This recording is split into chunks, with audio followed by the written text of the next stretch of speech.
menjadikan pemberita firman Tuhan. Kami siap untuk mendengarkannya dalam nama Yesus. Haleluya, haleluya. Katakan amin. Beri kemuliaan bagi Tuhan. Haleluya. Puji Tuhan. Selama kita mendengarkan firman Tuhan, kita lanjut dengan firman Tuhan yang hari Sabtu kemarin. Mari kita lanjut saja buka dalam Amsal 13 ayat 13. Ini firman Tuhan yang kita dengarkan pada hari Sabtu yang lalu, dan kita melanjutkannya karena baru satu poin. Mari bangkit berdiri. Amsal 13 ayat 13. Bacakan bersama-sama firman Tuhan ini. 2, 3. Siapa meremehkan firman, ia akan menanggung akibatnya. Tetapi siapa yang taat kepada perintah akan menerima balasan. Puji Tuhan. Haleluya. Haleluya. Haleluya. Puji Tuhan, saya percaya kita sudah siap makan, amin. Amin. Saudara siap makan firman Tuhan, amin. Saat-saat engkau siap untuk makan, berarti engkau sudah mempersiapkan hidupmu, hatimu, mulutmu untuk makan firman Tuhan. Puji Tuhan, saya berharap kita semua sudah menyiapkan tanah hati yang baik untuk firman Tuhan. Minggu yang lalu kita telah belajar kuasa sebuah ketaatan. Yang ibadah pada hari Minggu boleh, hari Sabtu boleh angkat tangan yang dengar firman Tuhan ini, tentunya dari awal ya. Dan ada yang kasihan cuma dapat DP ujung. Ya, saya mau yang angkat tangan yang ada ibadah dengar dari awal firman Tuhan pada hari Sabtu. Oh, saya lihat yang ada yang cuma Ibu Pontok rupanya ya. Coba ulang, coba tangan-tangan yang Sabtu lalu ya, Sabtu maksudnya ya. Hari Sabtu lalu ya, yang dengan firman Tuhan ini akan lanjutan kuasa sebuah ketaatan. Dengan jelas yang lalu kita mendengarkan firman Tuhan bilang, barang siapa yang remehkan firman, ayat ini berkata bahwa ia akan menanggung akibatnya. Tetapi sebaliknya yang taat kepada perintah Tuhan, kepada firman Tuhan, kepada titah-titah Tuhan, firman Tuhan mengatakan bahwa ia akan mendapat atau menerima balasannya. Dan kita sudah dengarkan pada minggu yang lalu, yang meremehkan firman, yang benci firman, yang tidak suka firman, yang tidak menghormati firman, ada balasannya, ada akibatnya. Ada terjemahan lain bilang akan menerima kebinasaan, kehancuran, kegagalan ya, kalau tidak menghormati firman Tuhan. Kita sudah sepakat bersama firman Tuhan itu adalah Allah sendiri. Jadi kita menghormati firman sama seperti kita menghormati Allah kita. Ya, amin. Dan orang yang taat kepada firman Tuhan akan menerima pahala, hadiah, seperti yang minggu lalu saudara dengar, ada upah dan ada ganjaran. Ada juga yang saya tekankan pada minggu lalu, penghargaan. Jadi tidak sia-sia, bukan kita dengarkan firman Tuhan.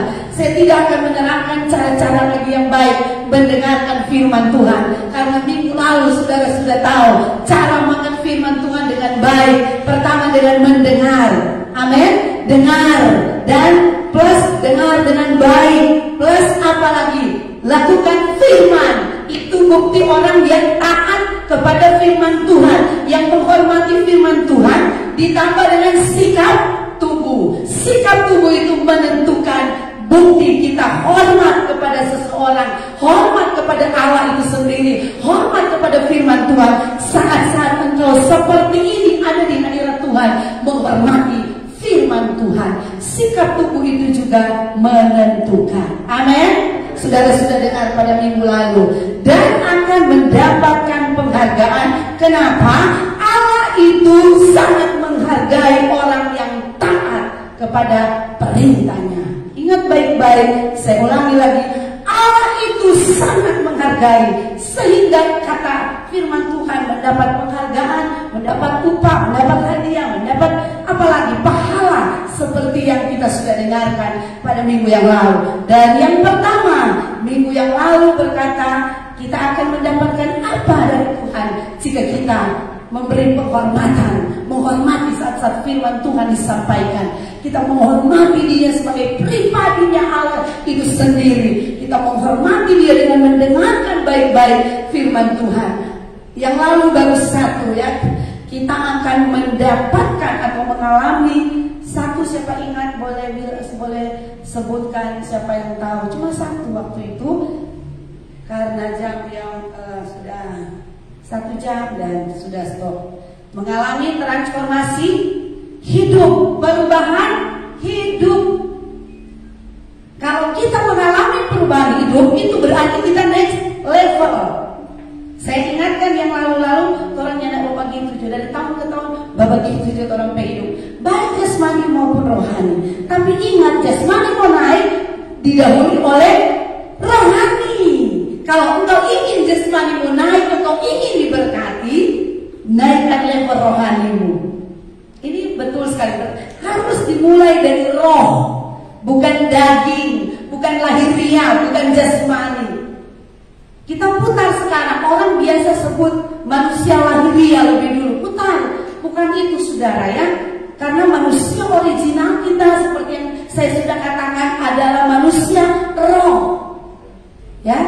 Kita harus tahu hal ini. Jadi kita putar, harus dimulai dari manusia roh. Kalau kau ingin hidupmu bisa naik seperti yang kita sudah dengarkan dalam Ulangan 28 ayat 1 dan ayat 11. Di sana mengatakan engkau akan dibuat Tuhan sebenarnya.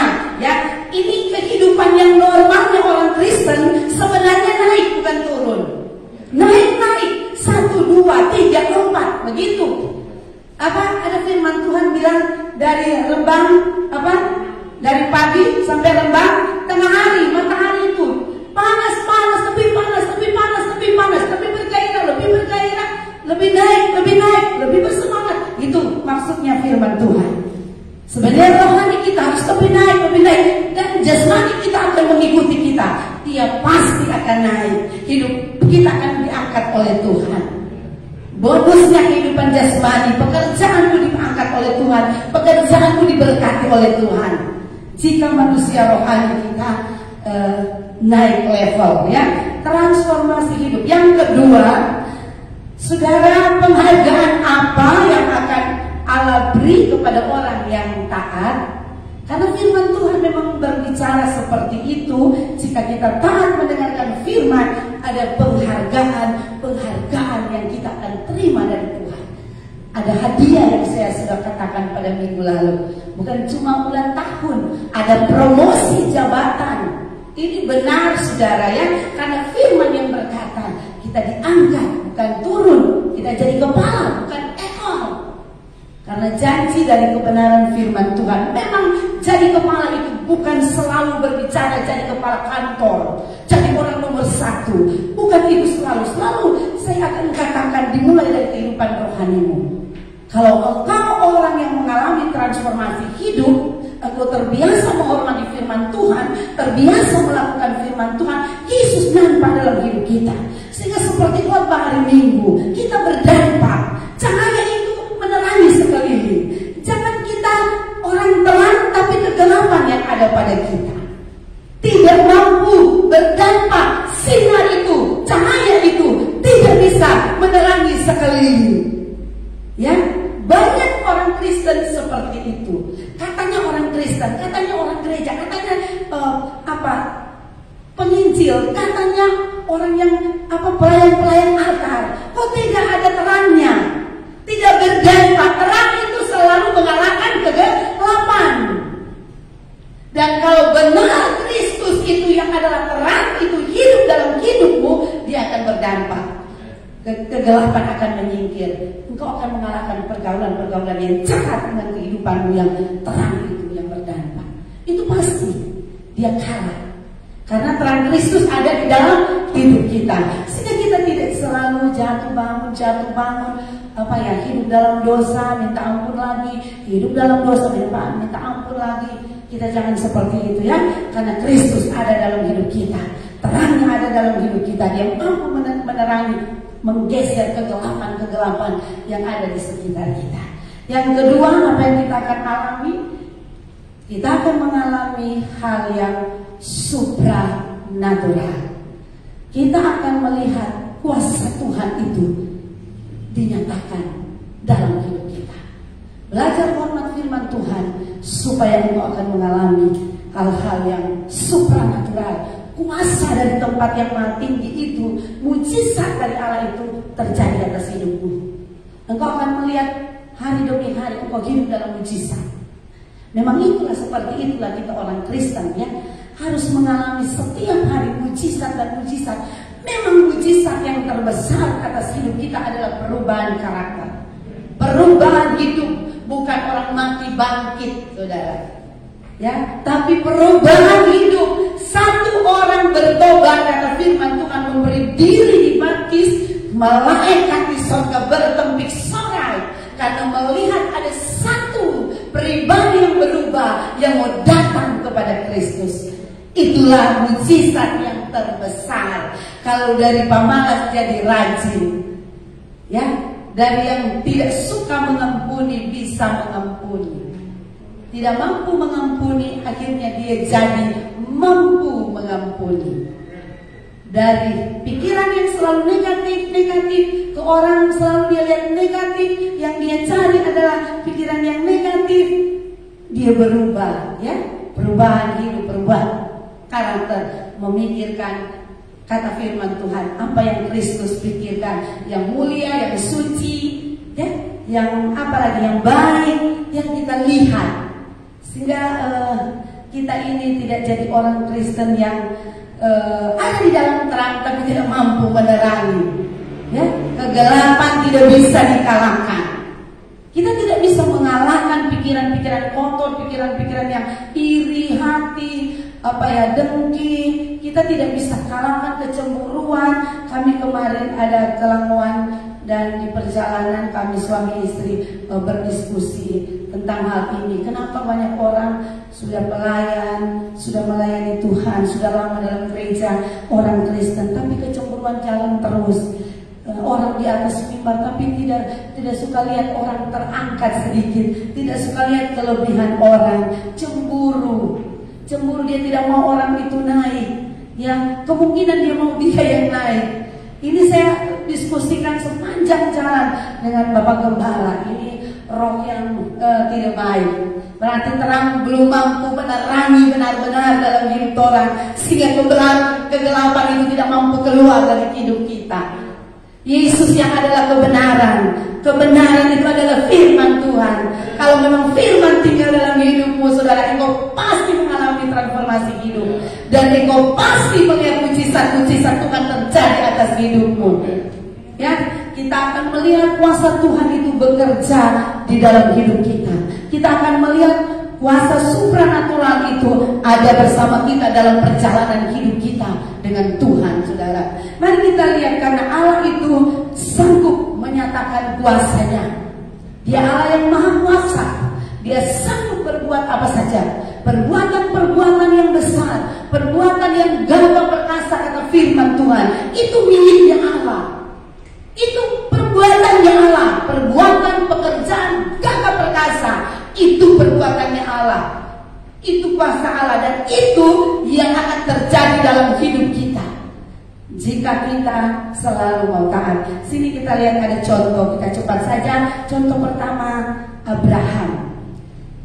Bukan dulu dalam minta boleh satu orang bacakan firman Tuhan, Ibrani 11:17 ayat 17, 18, 19. Ibrani 11. Kalau boleh tolong cepat-cepat. Ibrani 11. Boleh Pak Anu saja. Ibrani 11 ayat yang ke-17 sampai ke 19. Karena iman maka Abraham tatkala ia dicobai mempersembahkan Ishak, ia yang telah menerima janji itu, rela mempersembahkan anaknya yang tunggal. Ayat 18, walaupun kepadanya telah dikatakan keturunan yang berasal dari Ishaklah yang akan disebut keturunanmu. Ayat yang ke-19, karena ia berpikir bahwa Allah berkuasa membangkitkan orang-orang sekalipun dari antara orang mati, dan dari sana ia seakan-akan telah menerimanya kembali. Amin. Ini contoh kehidupan dari Abraham. Abraham dikatakan dia adalah bapa segala orang beriman. Dia diangkat oleh Tuhan. Ayat ini luar biasa. Karena iman maka Abraham tatkala ia dicobai mempersembahkan Ishak, ia telah mempersembahkan Ishak. Ia yang telah menerima janji itu rela mempersembahkan anaknya yang tunggal. Saudara tahu janji kepada Abraham bahwa keturunan Ishak. Yang kita lihat ayat 17, 18, 19 ya. Ini luar biasa. Dari keturunan Ishaklah dia akan melihat banyak berkat, bahkan seperti bintang-bintang di langit. Allah janji kepada Abraham melalui anaknya Ishak. Ishak adalah anak perjanjian, dan kita lihat bersama sewaktu Allah menguji. Kalau kita lihat dalam Kejadian 22 ada cerita tentang Abraham ya. Ini luar biasa kehidupan Abraham. Ini kepercayaan Abraham diuji. Dan lihat baik-baik, perhatikan baik-baik, ketaatan Abraham saya katakan teruji. Kejadian 22 ini berkata, ayat 1 perikop ini, kepercayaan Abraham diuji. Kepercayaan Abraham soal ketaatan diuji, dan hasilnya teruji. Abraham kepercayaannya teruji, sehingga Allah berjanji dia akan menjadi bapa segala orang yang beriman. Kita belajar, karena saya belajar tentang ketaatan, saya ambil ketaatan dari Abraham ya. Abraham disuruh untuk mempersembahkan anaknya Ishak, anak satu-satunya semata wayang, hanya cuma satu. Dikasih Tuhan lah, berkat Tuhan lagi. Waktu dia so tua, dia seolah meminta-minta anak, dan anak ini Tuhan kasih atas karunia Tuhan ya. Dan akhirnya, pada akhirnya Tuhan mau mengambil ulang. Bagaimana itu saudara? Ternyata Allah hanya ingin menguji ketaatan Abraham. Teruji enggak kita? Teruji enggak kepercayaan kita kepada Tuhan Yesus? Allah hanya ingin menguji ketaatan. Dan kita lihat satu hal yang saya pelajari dari Abraham, setelah dia mendapatkan suara perintah dari Tuhan, ambil anakmu, bawa di Gunung Moria, persembahkan dia kepadaku. Anak ini harus dipersembahkan di atas mezbah, dibunuh dan dibakar di hadapan Allah, menjadi korban persembahan kepada Allah.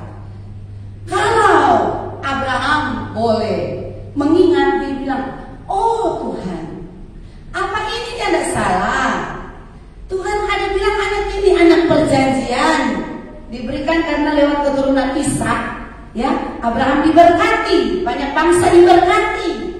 Tapi kenapa sekarang Tuhan mau ambil lagi? Ini kita perhatikan baik-baik. Abraham tidak berbantah-bantah dengan Tuhan. Ketaatan itu lawannya bantah-bantah, berbantah-bantah. Ini ketaatan adalah salah satu bukti penurutan. Waktu dia dengar itu pagi-pagi, dia panggil dua bujang. Kita perhatikan, dia bawa kayu, dia bawa api, dia ambil Ishak. Dia ambil Ishak. Mari kita akan pergi mempersembahkan korban.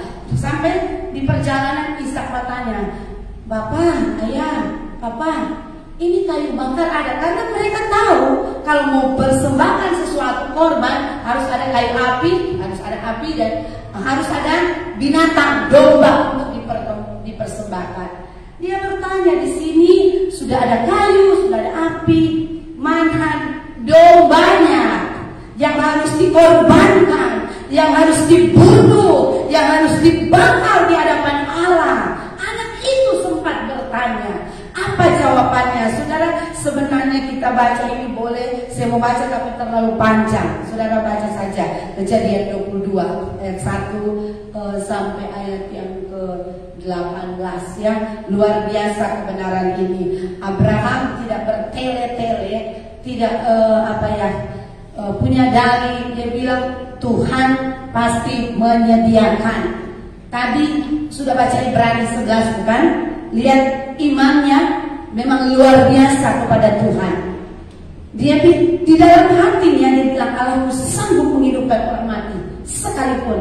Dia tahu Ishak ini tidak akan mati. Sangat dia percaya, sangat dia tahu perjanjian memang tetap karena Tuhan sudah beri. Tuhan tidak pernah mengingkari janji. Dia tahu iman kita, ketaatan kita harus seperti ini, harus seperti Abraham. Ketaatan tanpa bertanya kepada firman Tuhan, tanpa berbantah-bantah dengan firman Tuhan. Engkau akan melihat mujizat akan terjadi. Kuasa supranatural itu yang tidak bisa dibuat oleh manusia, itu akan mengiringi perjalanan hidupmu seperti Abraham. Kita lihat luar biasa. Dia sudah tahu di pikirannya imannya. Saya yakin Ibrani 11 tadi bilang Allah sanggup menghidupkan orang yang sudah mati. Dia percaya walaupun Ishak ini dibunuh, Ishak ini dibakar, dia tahu pasti dia akan hidup. Dia tidak tahu cara bagaimana. Itu kan ketaatan sejati. Tunduk sepenuhnya kepada firman Tuhan, tanpa bertanya, tanpa berbantah, tanpa berdalih. Itulah ketaatan yang Tuhan mau dari hidup kita sebagai orang Kristen. 100% tunduk pada firman Tuhan. Ya kata firman Tuhan, ya dan amin firman Tuhan itu. Ya, Abraham dalam perjalanan benar sekali mujizat Tuhan terjadi. Kita lihat setelah kelihatan 3 hari perjalanannya, mau bawa korban asli dia berkorban lagi, saudara. Dia bawa korban, dia masih berkorban 3 hari perjalanannya. Ya, sampai dia sudah kelihatan gunungnya, dia bilang kepada 2 bujannya, kamu tunggu di sini saja. Saya dengan anaknya akan pergi mempersembahkan korban buat Tuhan Yesus. Jadi ingat, setiap korban kita selalu ditujukan kepada Tuhan. Setiap korban kita bawa kepada Tuhan. Dan apa yang terjadi, saudara? Waktu dia naik, dia susun kayu, sudah sampai di Gunung Moria, dia susun kayu dan dia ikat anaknya. Ini lucu ya, anaknya bertanya karena memang dia tahu harus ada domba, harus ada binatang yang harus dipersembahkan. Tapi dia sudah lihat kenyataannya, realitanya begitu, diikat tangannya dari Ishak anaknya. Dia sudah diikat, berarti dia sudah tahu, oh saya yang akan dikorbankan, saya lah yang akan dibakar hidup-hidup.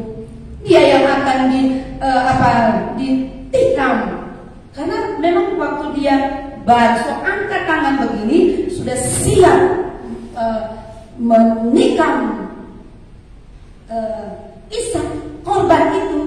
Tiba-tiba suara dari langit berkata, Abraham, jangan engkau membunuh anak itu. Toh, karena aku telah melihat engkau tidak segan-segan. Ini yang saya sangat suka dengan kata-kata ini. Tidak segan-segan memberikan anakmu satu-satunya. Waktu engkau akan berikan karena cuma satu-satunya, engkau akan kehabisan.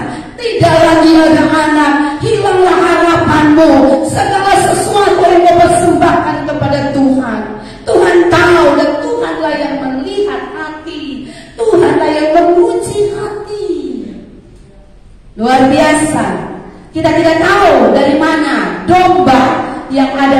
belakang. Kita tidak tahu, terikat toh. Ada bilang ada domba, Abraham balik ke belakang, lihat ada domba. Ini yang saya maksudkan, kuasa supranatural. Dari tidak ada bisa menjadi ada. Apakah yang kita lakukan tentang Tuhan kita? Tuhan kita hidup, Dia akan menghidupkan yang sudah mati. Dia akan mengadakan dari tidak ada yang menjadi ada. Dia akan berikan pengharapan bagi orang yang kehilangan harapan. Jangan takut saudara. Kalau engkau taat kepada perintah Tuhan, engkau taat melakukan apa yang Tuhan suruhkan kepadamu, engkau akan lihat perjalananmu akan diwarnai dengan kuasa Tuhan, mujizat Tuhan. Tuhan akan selalu menyatakan kuasanya dalam hidupmu saudara. Engkau tidak perlu takut saudara. Tapi Allah hanya mau melihat ketaatan kita. Tanda ya. Dan taat tanpa bertanya saudara. Tidak segan-segan memberikan segala sesuatu kepada Tuhan. Tidak menahan sesuatu. Tidak rasa-rasa dengan Tuhan. Jangan pernah hal ini terjadi. Kalau kita masih rasa-rasa, kuasa Tuhan tidak sempurna dalam hidup kita. Engkau tidak akan pernah mengalami mujizat demi mujizat dalam hidupmu. Kita butuh mujizat ya di zaman ini. Ini butuh. Kita butuh pertolongan Tuhan di akhir-akhir ini. Hari-hari ini semakin jahat. Orang kirakan ini COVID semua berakhir, lebih jahat di Jakarta. Kan lebih luar biasa di sana. Saya ikuti berita-beritanya. Kita kira semua menurun, lebih gede. Lihatnya masa sekarang, masa yang jahat kata firman Tuhan. Tidak ada yang dapat kita harapkan dengan dunia ini. Tidak ada saudara. Kita mengharapkan kebaikan lagi ke depan. Sudah tidak mungkin lagi, karena memang Alkitab bicara hari-hari ini adalah hari-hari yang jahat. Hari-hari di mana kita perlu sekali bergantung dan berharap penuh pada Tuhan. Kita tingkatkan saudara ketaatan. Karena di balik ketaatan, taat itu luar biasa, menghasilkan mujizat-mujizat dalam hidupmu. Taat itu akan Tuhan perlihatkan kepadamu kuasa supranatural dalam hidupmu, dalam rumah tanggamu. Banyak hal yang akan terselesaikan. Banyak hal yang Tuhan akan tangani. Banyak hal yang Tuhan akan perlihat. Tiba-tiba Tuhan menangani masalah demi masalah. Oh, banyak hal yang kita akan lihat. Ada banyak pergumulan. Saudara, banyak pergumulan ya. Kita lihat di dunia ini, hari-hari ini banyak rumah tangga yang penuh dengan pergumulan, pekerjaan. Apalagi sekarang banyak yang sudah tidak punya pekerjaan ya. Tutup sana, tutup sini perusahaan, tutup sana rumah-rumah makan, toko. Habislah banyak orang Jawa. Saya dapat informasi, doakan kami. Ini teman saya, hamba Tuhan di Malaysia, dia bilang karena apa, di sana ada banyak orang yang meninggal dengan percuma. Di rumah kompleksnya kata ada 2 orang yang meninggal. Karena apa? Soalnya nak makan. Soalnya ada makanan. Mati sana begitu, bau busuk dan mereka lihat, dan itu banyak terjadi katanya di sana. Banyak hari-hari ini mereka butuh bantuan doa karena sebenarnya nggak ada lockdown di sana, dan mereka memang mereka banyak yang tidak ada pekerjaan katanya. Dan itu pun terjadi, saya dengar di Jawa, di kota Jakarta banyak orang tidak punya pekerjaan sekarang ya. Kita bersyukur kalau kita punya suami-suami masih punya pekerjaan. Bersyukur saudara, tingkatkan ketaatanmu kepada Tuhan ya, setialah dengan Tuhan, karena cuma Tuhan yang memberi. Tuhan yang memberi, Tuhan yang mengambil. Banyak orang pakai ayat ini di orang meninggal.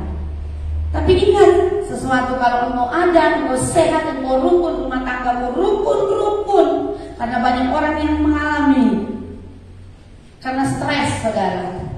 Stres, akhirnya rumah tangga tidak ada kedamaian, tidak ada ketenangan. Suami istri berkelahi terus. Kalau orang Manado bilang Karena bagaimana mengatasi pergumulan-pergumulan yang ada, dorang sudah tahu mengatasi bagaimana, ya. Tapi kita bersyukur kepada Tuhan. Kalau kita semua boleh ada hari ini dalam acara doa puasa, ini pun sebuah anugerah Tuhan. Ya, bukan karena engkau, bukan karena kekuatanmu, tapi ini karena karya Tuhan dalam hidupmu. Roh Kudus memberikan engkau sukacita, Roh Kudus memberikan engkau kemauan. Kalau kita tidak mau,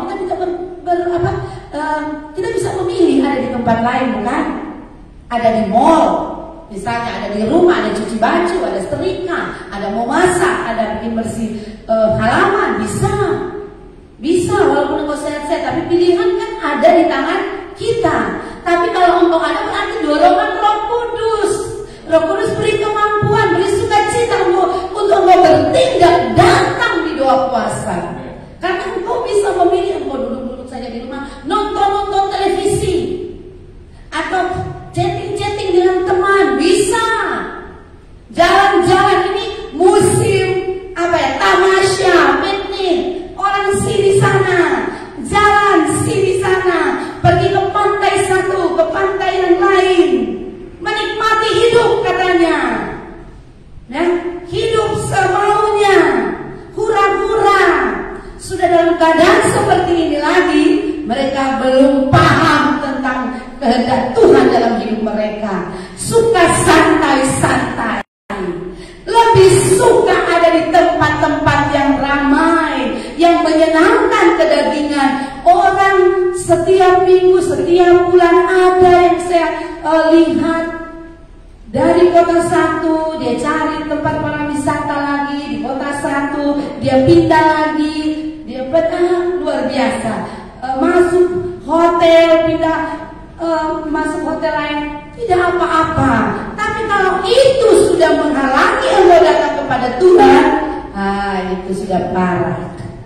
Engkau lebih cinta hal seperti itu dan tidak cinta kepada ibadah, itu sudah dalam konteks tanda tanya. Kalau hatimu sudah lebih cenderung kepada hal-hal yang duniawi, hal-hal yang menyenangkan daging, tidak suka lagi dengan hal-hal rohani, ini tanda tanya, saudara. Ternyata kehidupan kerohanian kita sedang bermasalah. Manusia roh kita sedang bermasalah. Karena engkau lebih cinta hal-hal lahiriah daripada cinta hal-hal rohani. Sedangkan manusia yang saya katakan tadi, orang manusia yang inti itu manusia roh, bukan manusia daging, bukan manusia lahiriah. Karena manusia lahiriah satu saat ditetapkan untuk meninggal dan kembali ke debu. Apa yang kita mengharapkan? Semasa kita diberi kesempatan, mari kita pilih membangun manusia roh, lebih bergairah dengan Tuhan, lebih lapar dan haus akan Tuhan, bangkitkan rasa cinta kepada Tuhan, ya, supaya engkau bisa melihat hal-hal yang Tuhan akan nyatakan dalam hidup kita, seperti kehidupan dari Abraham. Yang kedua, contoh yang kedua, ini kehidupan dari seorang Naaman. Dia adalah seorang panglima, orang Aram, saudara. Mari kita lihat contoh yang kedua. Apa yang kita akan alami, saudara? Kita akan melihat seperti Naaman mengalami mujizat Tuhan. Dari kustanya dia disembuhkan total. Bahkan katanya kulitnya kembali seperti normal, seperti bayi, putih bersih, tidak ada sedikit bekas, putih bersih. Mujizat Tuhan terjadi. Ini yang buat adalah kuasa Tuhan. Kita rindu hal ini terjadi dalam hidup kita. Naaman, kita lihat, mari kita baca dulu 2 Raja-Raja 5.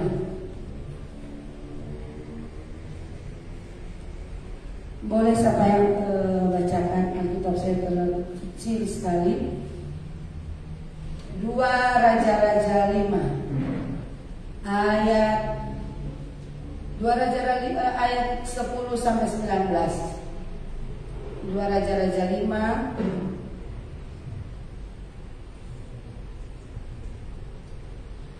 atau saya baca saja, ya. Elisa menyuruh seorang suruhan kepadanya, mengatakan, pergilah mandi 7 kali dalam sungai Yordan, maka tubuhmu akan pulih kembali sehingga engkau menjadi tahir. Tetapi pergilah Naaman dengan gusar sambil berkata, aku sangka bahwa setidak-tidaknya ia datang keluar dan berdiri memanggil nama Tuhan Allahnya, lalu menggerak-gerakkan tangannya di atas tempat penyakit itu, dan dengan demikian menyembuhkan penyakit kustaku. Nah, ayat 12, bukankah Abana dan Parpar, sungai-sungai Damsyik, lebih baik dari segala sungai di Israel? Bukankah aku dapat mandi di sana dan menjadi tahir? Kemudian berpalinglah ia dan pergi dengan panas hati. Ayat 13. Tetapi pegawai-pegawainya datang mendekat serta berkata kepadanya, Bapak, seandainya Nabi itu menyuruh perkara yang sukar kepadamu, bukankah Bapak akan melakukannya? Apalagi sekarang ia hanya berkata kepadamu, mandilah dan engkau akan menjadi tahir. Maka ayat 14, lihat ya, maka turunlah ia membenamkan dirinya 7 kali dalam sungai Yordan, sesuai dengan perkataan abdi Allah itu. Lalu pulihlah tubuhnya kembali seperti tubuh seorang anak, dan ia menjadi tahir. Ya, luar biasa ya. Kemudian ia kembali. Nah, sudah sampai di situ saja. Ini ketaatan dari Naaman. Dia seorang panglima mengalami kusta. Ya, saudara-saudara lihat, mengalami kusta, dan dia pergi ke Israel. Di sana ada seorang nabi. Wah, luar biasa, Elisa di sana, dan waktu dia pergi, dia punya harapan seperti ini. Seorang hamba Tuhan yang biasanya orang tahu kalau orang berdoa orang sakit, orang jamah dia goyang dalam nama Yesus begitu ya, datang tumpang tangan di mana ada sakit dalam nama Yesus kan. Tapi ini tidak seperti itu. Formulanya lain. Pergi mandi, ceburkan diri di kolam Bethesda, gitu, di sungai. Pergi di sana dan engkau akan pulih, engkau akan sembuh. Cuma itu pesan dari Nabi Elisa, Elisa ya, Nabi Elisa. Waktu Elisa datang, dia suruh ke pegawainya, pergi sampaikan saja kepada panglima, pergi mandi di kolam Bethesda, di sungai Yordan, di sungai Yordan. Tapi apa yang terjadi, saudara?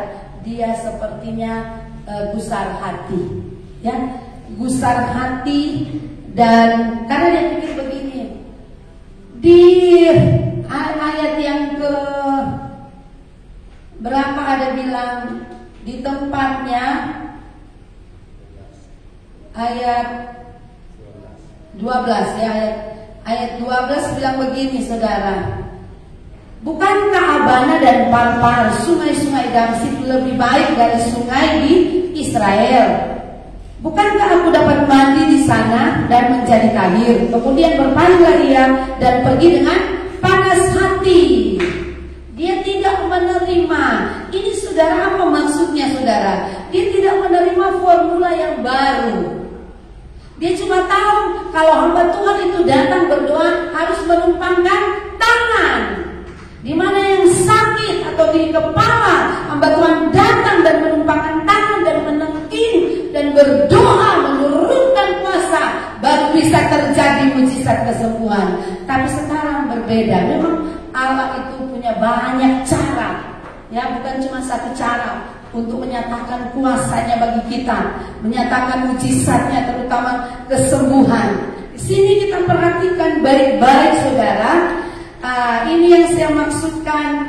Ini dia bilang begini, ini tidak masuk akal. Dia tidak menerima, tidak masuk akal ini. Lebih baik kita mandi, Pak, orang petampa, lebih baik, lebih bersih airnya. Begitu dia bilang. Kita mandi coba, kita ke kolam. Karena dia panglima, mungkin ada kolam sendiri. Kita mandi saja, kan bisa, cuma mandi. Hanya hamba Tuhan ini main-main, masuk akal ini. Begitu bukan? Nah ini yang Tuhan kadang-kadang perintah Tuhan. Orang bilang tidak masuk akal ini perintah firman Tuhan. Kalau mau jadi besar, mesti jadi kecil dulu. Aduh, kita tidak bisa terima ini no. Kita biasa panglima kan dia kan. Mau turun, tidak bisa. Orang-orang besar tidak bisa, susah sekali untuk turun. Ini butuh proses. Begitu dengan kita saudara. Kadang-kadang dalam soal ketaatan dari firman, kita masih pilih-pilih. Kalau ini masuk akal, kita mau backing no. Masak tampar pipi kiri, kasih pipi kanan. Tidak masuk akal ini. Begitu bukan?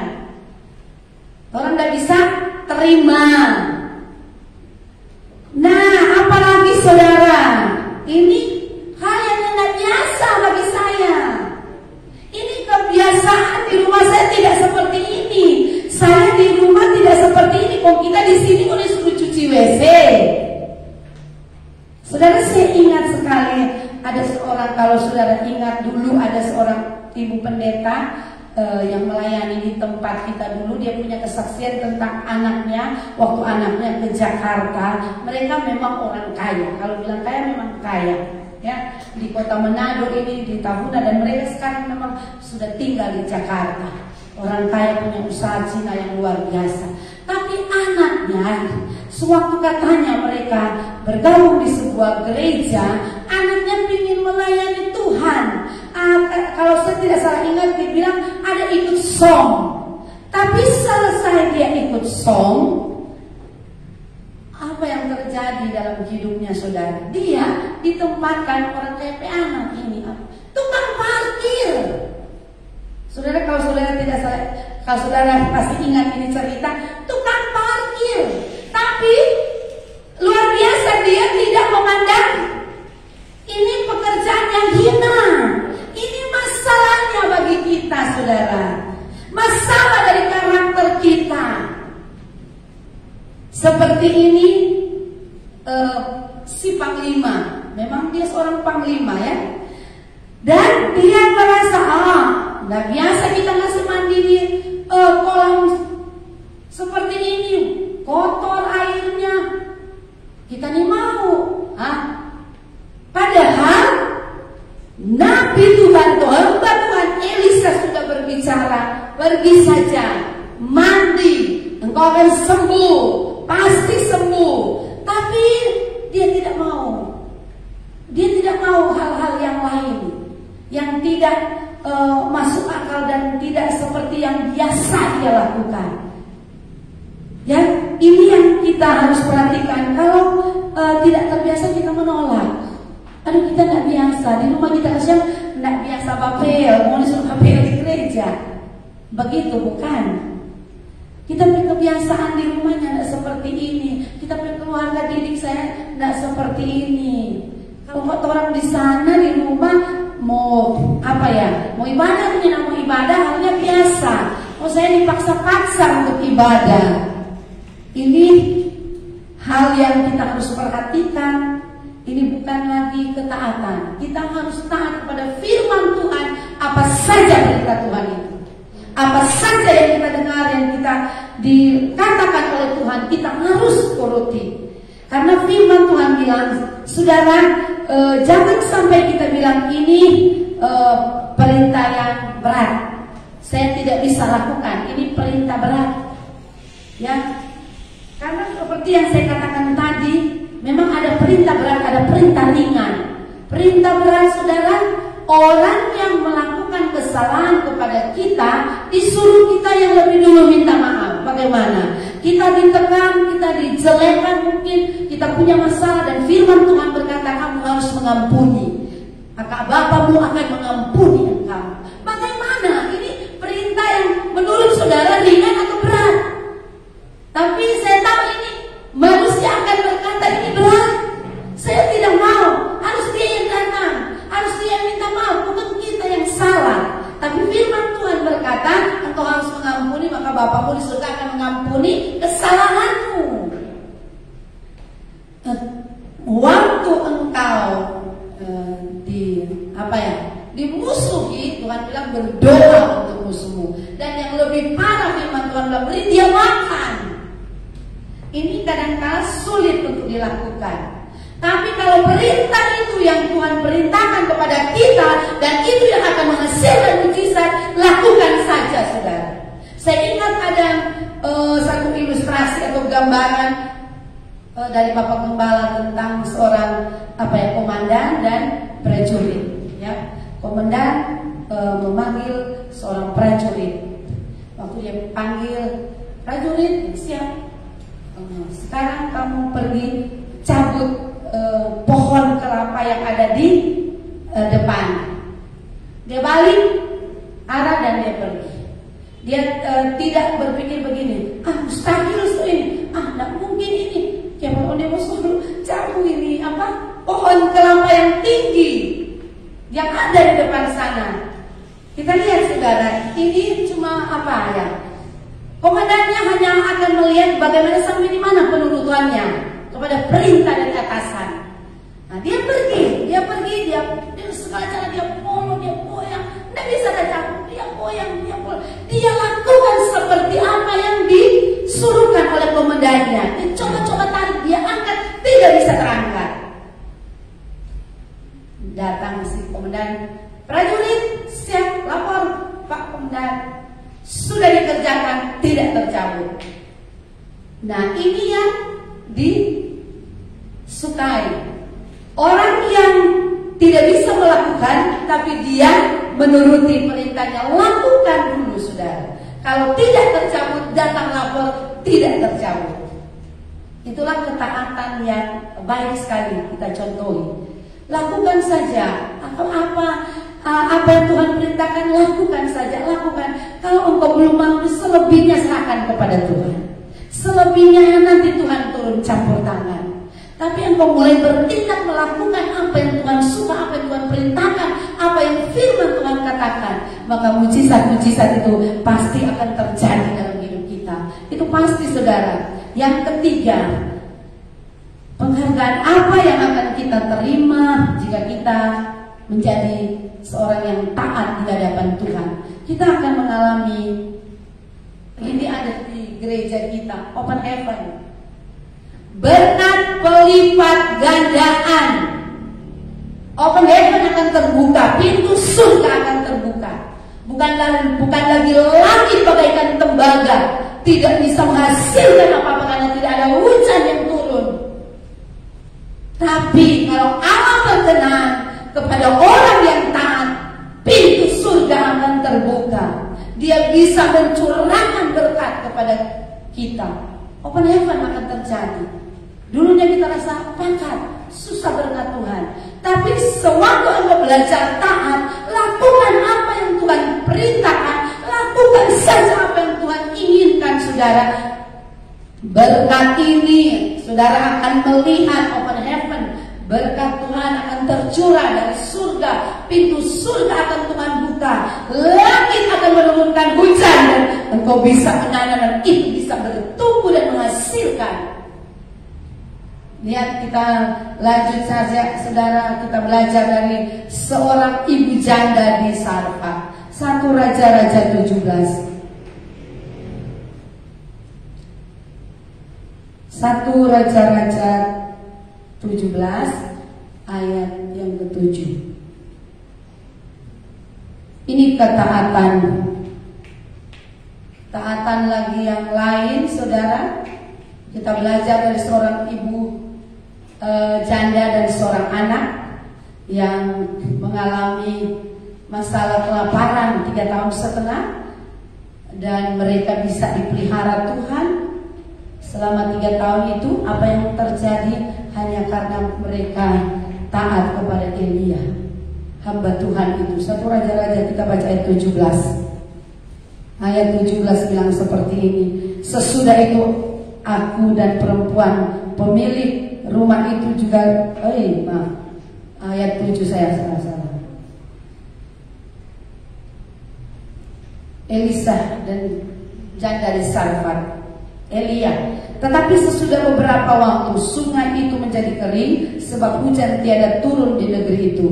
Maka datanglah firman Tuhan kepada Elia, bersiaplah, pergi ke Sarfat yang termasuk wilayah Sidon dan diamlah di sana. Ketahuilah aku telah memerintahkan seorang janda untuk memelihara engkau, untuk memberi engkau makan. Sesudah itu ia bersiap lalu pergi ke Sarfat. Setelah ia sampai ke pintu gerbang kota itu, tampaklah di sana seorang janda sedang mengumpulkan kayu api. Ia berseru kepada perempuan itu, katanya, cobalah ambil bagiku sedikit air dalam kendi supaya aku minum. Ketika perempuan itu pergi mengambilnya, ia berseru lagi, cobalah ambil juga bagiku sepotong roti. Perempuan itu menjawab, demi Tuhan Allahmu yang hidup, sesungguhnya tidak ada roti padaku sedikit pun, kecuali segenggam tepung dalam tempayan dan sedikit minyak dalam buli-buli. Dan sekarang aku sedang mengumpulkan 2-3 potong kayu api. Kemudian aku mau pulang dan mengolahnya bagiku dan bagi anakku. Dan setelah kami memakannya, maka kami akan mati. Tetapi Elia berkata kepadanya, jangan takut, pulanglah, buatlah seperti yang kau katakan. Tetapi buatlah lebih dahulu bagiku sepotong roti bundar kecil daripadanya, dan bawalah kepadaku, kemudian barulah kau buat bagimu dan bagi anakmu. Ini ketaatan yang lain yang akan menghasilkan berkat berlipat kali ganda. Bayangkan saudara, dari segenggam tepung, minyak dibuli-buli tinggal sedikit. Yang kata firman Tuhan, memang mereka hanya makan satu kali itu, dan selesai itu habis perkara, selesai itu habis pengharapan, selesai itu anak dan ibu janda ini hanya menunggu kematian karena tidak ada makanan, karena waktu itu kelaparan yang sangat dahsyat, kata firman Tuhan. Tapi lihat, Nabi Tuhan ini luar biasa. Elia ini diutus datang ke Sarfat, bertemu dengan seorang ibu janda dan seorang anak. Waktu di pintu gerbang, dia melihat ibu janda ini. Dia minta air pertama. Waktu perempuan ini mau mengambilkan air, dia minta lagi, kasih kamari roti buat kita sudah lapar. Tapi janda ini bilang, tidak ada makanan sedikit pun, tidak ada roti padaku, tidak ada. Tapi memang tidak ada. Dia bilang, yang ada padaku hanya tepung segenggam. Saya lagi mencari kayu api. Saya akan pergi memasak pulang di rumah, dan tepung ini dengan minyak yang ada sedikit ini dibuli-buli. Selesai saya buat roti, kami akan makan, dan selesai itu tidak tahu apa yang akan terjadi dalam kehidupan saya dan anak saya. Tapi luar biasa toh, Elia bilang kepada ibu ini, jangan takut. Nah, seperti peristiwa Naaman, dia pegawai-pegawai bilang, Tuhan, sedangkan orang disuruh yang lebih berat demi kesembuhan kamu melakukan, apalagi ini cuma kopi mandi pun Tuhan tidak mau. Itu kan prajurit orang-orangnya yang mengikuti dia yang bilang kepada Naaman, sehingga Naaman berubah pikiran dan dia turun ke air dan terjadi mujizat. Begitu dengan ini. Ini Elia bilang, jangan takut, pulang, buatlah seperti yang kau katakan, tetapi buatlah lebih dahulu kepadaku sepotong roti. Dia bilang, sepotong roti bundar kecil daripadanya, dan bawalah kepadaku, kemudian barulah kau buat bagimu dan bagi anakmu. Ini hamba Tuhan sudah berbicara. Dia sudah katakan profetik waktu itu. Karena janda ini sudah bilang begini, cuma satu genggam, cuma buat saya dan anak saya, cuma kecil, sepotong roti. Kalau kami makan, tidak mungkin kami bagi dengan engkau. Tapi hamba Tuhan ini, Nabi Elia ini bilang, tidak, jangan takut. Mulai keluar kata-kata profetik di dalamnya, saudara. Jangan takut, buatkan dulu untuk aku. Untuk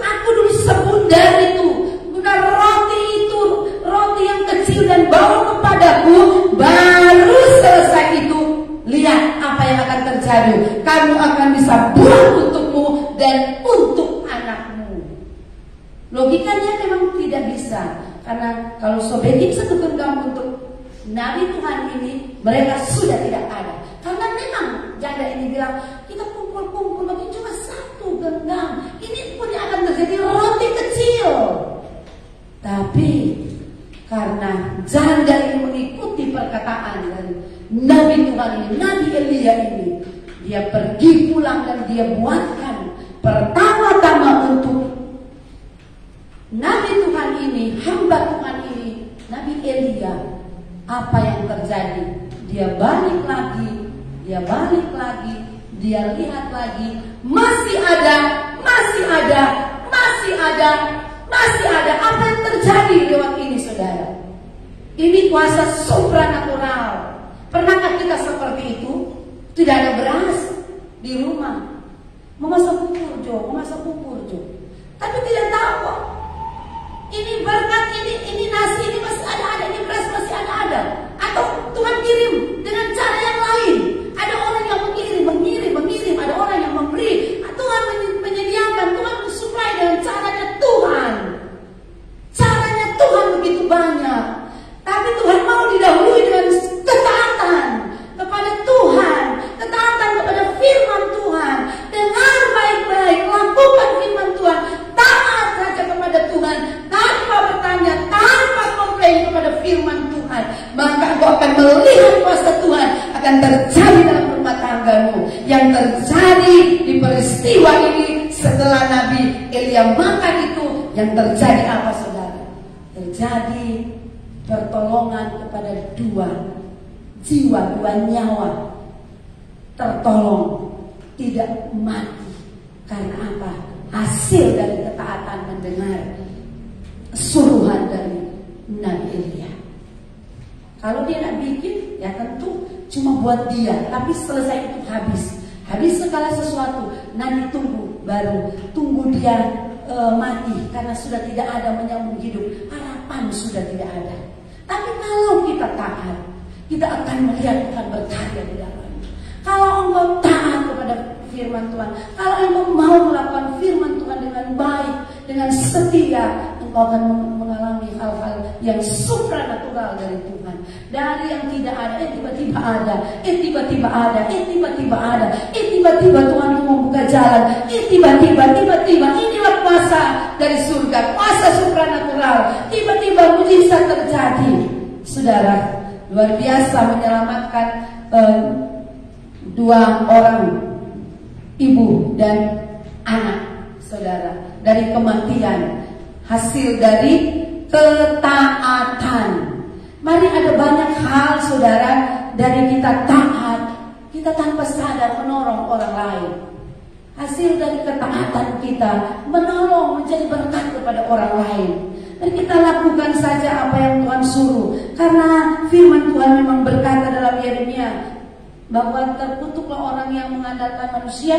Tapi ayat 7 bilang, diberkatilah orang yang mengandalkan Tuhan dan menaruh harapannya hanya pada Tuhan. Ya, kalau janda ini tidak lakukan, hilang segala-galanya, hilang pengharapan. Tapi kalau kita taat pada firman, kita tidak pernah dikecewakan oleh Tuhan. Tuhan tidak pernah mengecewakan kita. Dia tidak pernah akan mempermalukan anak-anaknya, asal taat pada firman Tuhan. Dari sedikit jadi banyak, sedikit demi sedikit jadi berbukit. Dari tidak ada domba menjadi ada domba. Dari sedikit, dari tepung sedikit, kok bisa ya? Ini yang harus kita perhatikan. Hidup dalam ketaatan itu sangat penting. Amin. Haleluya. Engkau akan diberkati oleh Tuhan kalau engkau taat kepada Tuhan. Puji Tuhan, inilah firman Tuhan. Mari kita nyanyi sebuah ujian.